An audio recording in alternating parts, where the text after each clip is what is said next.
Welcome, everybody. I appreciate you tuning in to another edition of Road to Ringside. My name is Justin Winteroff, and we are going to be breaking down the review of WrestleMania 41, Night 1 in Las Vegas, guys. We're going to be talking about the Seth Rollins and Paul Heyman situation. Tiffany Stratton looks like she lost some teeth, but she actually didn't. And then we're also going to be talking about Naomi and Jade, just everything, and we're going to be going through it all, guys. So thank you so much for tuning in. And, of course, before the video starts, do me a big favor, guys. Comment on the video the word YEET if you are just happy Jey Uso is our new World Heavyweight Champion. I know I am. So comment the word YEET if you're showing love for Jey Uso. And then, guys, like the video if you were happy with the ending. I know I should be seeing about 1 million likes because that was the way to end a WrestleMania. And of course, guys, stick around. We're going to be discussing the next possibilities for Seth, Roman, and CM Punk, so you don't want to miss that. All right, starting off the show, guys, we were talking about the possibility of Jey Uso winning his first World Heavyweight Championship, his first solo World Heavyweight Championship, and guys, it finally happened. Jey Uso, Yeet Mania happened. It was such a great time. And ultimately, I know that there's some negativity around this match. People weren't too happy with how it went. They weren't too happy with the energy that the crowd didn't have. And I mean, it is what it is, guys. It's a large audience. You got to start to show off hot. And I mean, the yeeting was cool. I liked that. I enjoyed that a lot. And of course, we got to see, Gunther come out, and he really looked upset. I mean, guys, it's really clear that Gunther looked like he had that losing mentality right off the get-go, and I'm not sure if that's kind of a work or if that's just he was upset about the booking decision. Who knows? But, guys, Jey Uso is our new champion, and that's just how it is. And I can't wait to see what brings from him moving forward in the WWE. There's going to be a lot of storylines that they can put him in, and there's going to be a lot of new faces going for that title as well. So it's exciting. Now we know Gunther is not indestructible, but I don't know. Again, there's a lot of words out there, a lot of people saying that they're not happy with the booking decision and how they portrayed Gunther. And kind of going through the specifics on the match, more so the ending there, Jey Uso hit about 6 finishers on Gunther, okay? And that's the one thing that I don't think people are realizing is that Gunther took a beating from Jey Uso. And, of course, you saw Jey Uso's chest, man. That was, man, it looked bad. It was purple at one point. So, obviously, these men delivered beatings on one another, and then, Gunther took about 6 finishers, like I said, and then Jey Uso actually put him in that guillotine that Gunther always does, and then, Gunther just couldn't handle it. But I would have preferred a finish where Gunther, went to sleep as opposed to tapping out in 10 seconds. I think that's the consensus with everybody. I don't like the way Gunther was portrayed at the end. He looks weak, and it wasn't something that I was too happy about. But again, we got Jey Uso as our champion. He is our new World Heavyweight champ, and ultimately, guys, this is going to, provide us with some different outlooks on this championship, and we're going to be able to see a lot of different things moving forward. Are we going to see a Jimmy versus Jey title match? Are we going to see, Jimmy versus Roman? Who knows? Or Jey versus Roman, I should say. I don't know. There's a lot of different possibilities here. I like the fact that Gunther doesn't have this title anymore, but what's next for Gunther? That's for us to find out. I know for a fact he's going to be taking some time off. We're not going to see him for quite some time. So, of course, we're going to only have to anticipate what his return may look like, and we'll go from there. But congratulations, Jey. You definitely deserve it. You are, the top merch seller. You get the crowd the most lit, and that means a lot in the company. So congrats, Jey. We'll see what's up next for him, and hopefully he gets a cool opponent at SummerSlam and or Backlash. All right, moving on. We got the Naomi versus Jade Cargill finale here. So I really want to just come out here and say, guys, that Jade Cargill is in a different level of talent now.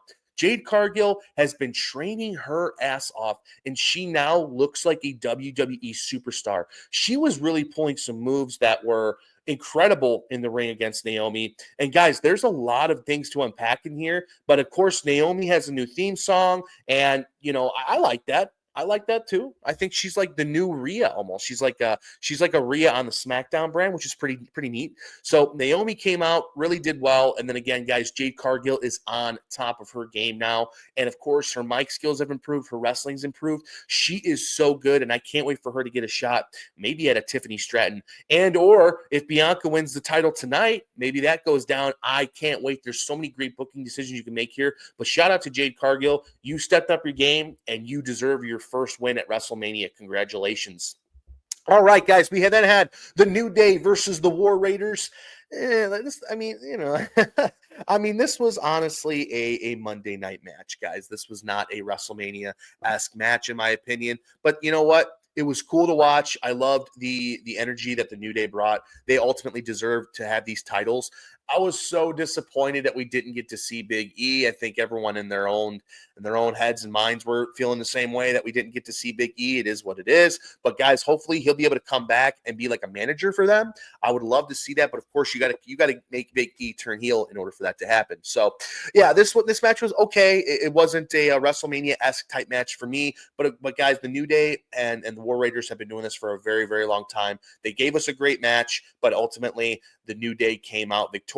So I'm wondering what's going to be happening with that. Is this going to reinvigorate the Raw tag team division? We definitely need some more tag teams to come up in there. I'd love to see someone like Fraxium come in the Raw tag team division and just completely take it over. All right, next up, guys, we got Jacob Fatu versus LA Knight, and my goodness, this is what woke everyone up in the arena. The fact that LA Knight came out and Jacob Fatu came out ready to go, and they put on a 10-star match. It was just a great, great match, and I love the ending as well. And guys, what I want to say this. Michael Cole had mentioned in the middle of the match that Jacob Fatu did stints in prison, and I just thought that was crazy. I just think that's something you just don't mention in a match, but also I think it really goes to show what his character is. His character is a tough, persevering, never give up kind of guy, and ultimately he really showed that he deserves this U.S. championship. And I really want to congratulate both LA Knight and Jacob Fatu on the spot where Fatu did a backflip off the top rope to do his finisher, and then LA Knight got him in that BFT midair. That's like a Randy Orton-esque type thing. The fact that they pulled this off is really impressive, and that move alone, it just completely changed the whole night for everybody. Everyone was hyped. Everyone loved to see it. So if you would have told me that Jacob Fatu and LA Knight's match was going to be the one that really showed everyone that, hey, we are here at WrestleMania, I would not have believed you. But guys, this was an amazing match, and Jacob Fatu is up next. I'm hoping that there's some kind of turn between him and Solo, and then we get something like going there. So that'd be really cool to see. I love this match. Shout out to these guys for waking up that, dead crowd. All right, moving on, guys. We got that's actually not next. I apologize. Next up, we got El Grande Americano versus Rey Fenix, and this one was impressive. The fact that these men had only 24 hours to prepare a match just goes to show the talent level of El Grande Americano, not Chad Gable.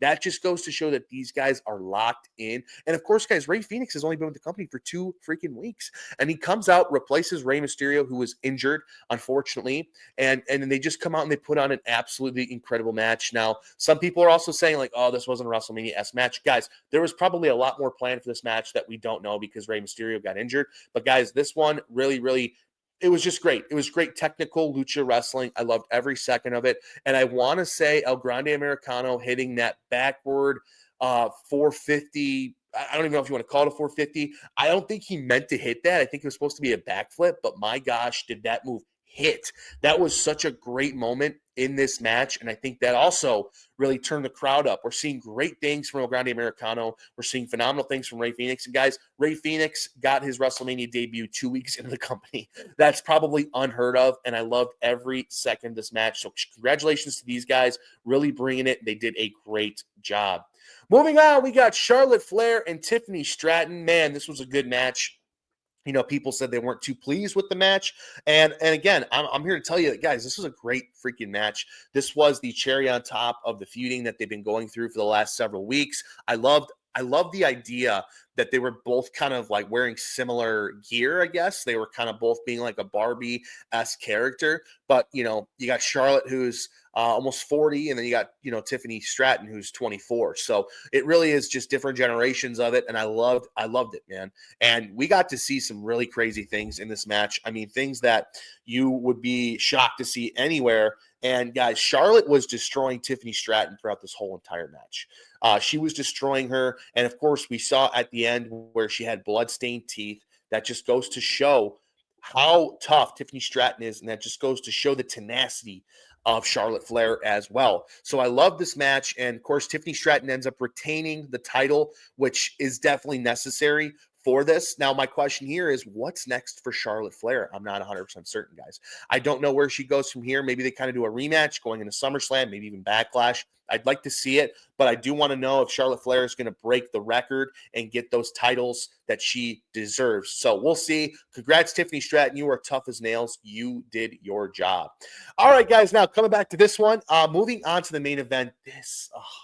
Seth Rollins versus CM Punk versus Roman Reigns. This is, man, it doesn't get much better than this, guys. And you know what? People come out here and say, oh, that was predictable. I knew this was going to happen. Dude, yeah, we all kind of knew it was going to happen, but this was something that needed to happen. We needed to reinvigorate and reinvent Seth Rollins' character. And now that he's got Paul Heyman on his side, guys, the ceiling is going to be busted. There's so many things that could go down here that we're really unsure of, and I love the direction of this. CM Punk was dominating in this match. He really got over in a way that we haven't seen. And I mean, he really, really kicked ass in this match and did his job. And of course, Roman was there doing his thing as well. He was beating ass. But guys, Seth Rollins came out and he was doing amazing, amazing things. Now, we could sit here and dissect the whole entire match, but I just really want to diagnose what happens at the end here. Of course, Paul Heyman comes in with the steel chair. He has to decide to give it to either Roman or CM Punk.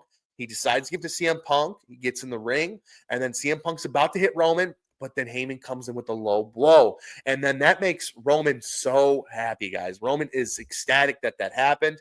And then, of course, the steel chair now goes to Roman. And then guess what, guys? Roman's about to destroy Seth like the old Shield days, and then bam, he gets a low blow. He gets a low blow, and then now Seth Rollins just takes over. Heyman decides to sit down in the corner of the ring, and then the rest is history. CM Punk loses off of a stomp from Seth. Roman gets a stomp from Seth, and then ultimately Seth gets to pin CM Punk for the win, guys. I'm sorry, he pinned Roman. He pins Roman for the win, and it's game over. It's game over, and this is a new chapter in WWE history. 5 finishers were done on Roman Reigns, and then we also get to see Paul Heyman just be happy. Paul Heyman is a slithering cockroach snake, and he decides to team up with Seth Rollins. Again, we all predicted that was going to be happening, but it is something that, again, it was amazing. It was a beautiful moment in WWE history, and now I'm hoping we get to see some reinvention from Seth's character. I'm tired of his damn theme song. I'm tired of his outfits. Let's get something new. And you know what? Maybe the outfit thing, if you dress up Paul Heyman in that outfit, I'll be happy. Okay? If you get Paul Heyman in a crazy outfit, I will be happy. So this match was a 10 out of 10. It really saved night 1, in my opinion, and I loved every second of it. Now we obviously move on to night 2, which is happening tonight. And I do want to give myself I want to give this show an 8 out of 10. It did not disappoint. The main event was the lifeline for the show. They did a great job, and there was just so many things that we could sit here and dissect and discuss. I just wanted to get out a review for you guys so everyone can tune in and be like, wow, I can't believe that all this happened. We're here together, guys. We're all a big family watching WrestleMania weekend, and of course, night 2 happening tonight. Night 2 is going to be bananas. This is going to be the wildest WrestleMania night 2 that we've seen, well, I guess in a year. I mean, WrestleMania 40 was pretty lit, but I'm hoping that some crazy stuff happens tonight that we can talk about for months and months moving forward. But guys, again, if you have not already, please like the video, please comment on the video, and please subscribe to the channel. It would mean the entire world to me. So everyone, thank you so much for tuning into another edition of Road to Ringside. My name is Justin Winterhoff, and of course, guys, enjoy night 2 of WrestleMania. We'll be reviewing that as well. And then, of course, we got Raw after WrestleMania. It is just a wrestling weekend, jam-packed and full. I can't wait to discuss it all with you guys. Have a good one and enjoy night 2.